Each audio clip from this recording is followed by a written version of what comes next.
Okay guys, Brent Hull, Wednesday design video. Got a little design problem. Building a back area on that Italian revival house. How to do that so that you take the character of the house and infuse it into new elements. Come check it out.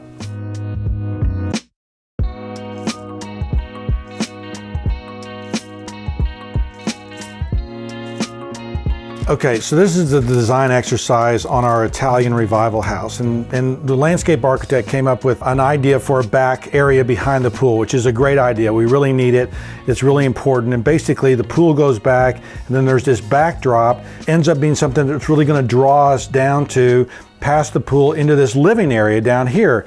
I wanted to adjust this and tweak it so that it had pulled in more details from the house. So if you think of our house as being this Italian revival house, and you think of the classical stature and the beauty of that front porch with all those wonderful proportions and details in stone, I just wanted to bring some of that down there. This could be on any traditional house and doesn't really necessarily have the punch or the appeal that I think it could. So what I did was I basically took the same proportions and played with it two ways. One, I've got these, and I'm taking the basic elements of fireplace, you know, kind of a window screen that you look through, lighting, right? And then the fireplace, and I'm basically doing this, the same thing, right? Taking the same proportions, and on one side, I flare it down so that, you know, this really lifts up, right? If you just look at that half of that deal, it really lifts up, really draws your eye, really centers your eye. What I'm showing this side is basically if you want more screening, you just bring this across and build up this column. You'll see his column underneath there. I've widened it out so that it reads as a little bit of a stronger pier. This kind of, you know, finial and this kind of little detail on the top is very typical. We even see that at Thistle Hill.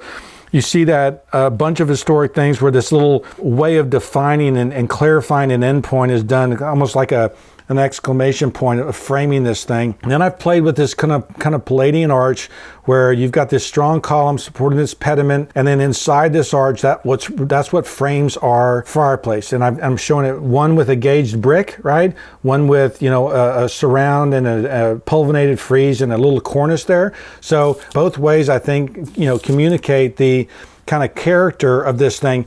It's high style. It's picking up the Italian classical things and infusing it into this thing. It reminds you of where you are. So if you're looking out the back of the house and you see this, you're like, oh yeah, there's part of what I've seen on the inside, and it draws you outside. If this is too formal, I've done one where it's kind of not quite as crazy. And you know, in this one, and by the way, in this one, I've got the rondelles, right? These little light windows that you look through, and this is the ironwork that you look through. So pretty ways of handling it. In this one, I've kind of framed them with double cross-setted corners, you know, kind of lights that you would look through. Again, gauged art, maybe a keystone in this one. But in this one, I've taken these, you know, these would be, I think these would be stone pilasters that support a mini pergola, so that, you know, this pergola maybe is the top of it, you know, kind of goes across, and these little pieces of wood. My main beams are underneath, and so, you know, they go like this. So these two pieces run across, you know, the bottom pieces, and then we got all the little pieces running across.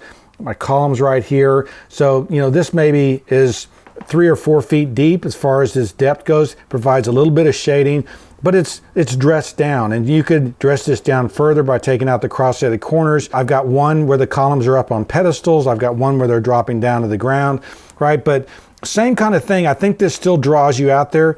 This makes it feel a little bit more garden-esque, right? A little back in the garden, whereas this might be a little more too formal. But both ones remind you of where you are, remind you of the classical detailing in the house, and I think help draw you out there better than this that just doesn't have as much of a reminder of that classical story and that classical detailing that we're going to have inside the house brought to the back. One of the challenges when you're designing stuff, one of the challenges when you're trying to bring in a new element is how do you infuse the character of your house into an element like this, right? How do you take what's there and make it more appropriate or more, you know, feel more at home? And what you need to do is you need to look at the architectural elements that are in the house. And if you looked at the defining pieces, right? That front porch with those great stone columns, that great surround around the door. You think about the balustrade in the front. You think of the balustrade on top of that entablature at the top, front of the house. Those things are your character defining details. So what I've done is I brought those details to the back of the house. I've taken the column, I've got a really nice entablature, I've got a pediment because it'll hide the chimney in the back. You could even bring in here, you could bring a balustrade in here, right? If you wanted to include the things that are on the front of the house, you could do some things and bring them back. So you're grabbing pieces that are architectural, that are part of the house, part of the story.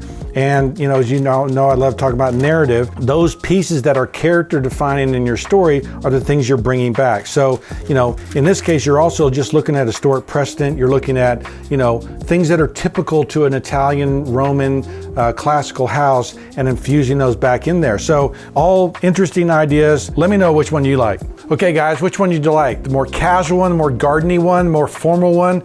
Let me know. I think it made it better. I think, learning to take the key architectural details of the house and infuse them down into other areas, new additions. It can work for all kinds of new things you're trying to do when you add on to a house.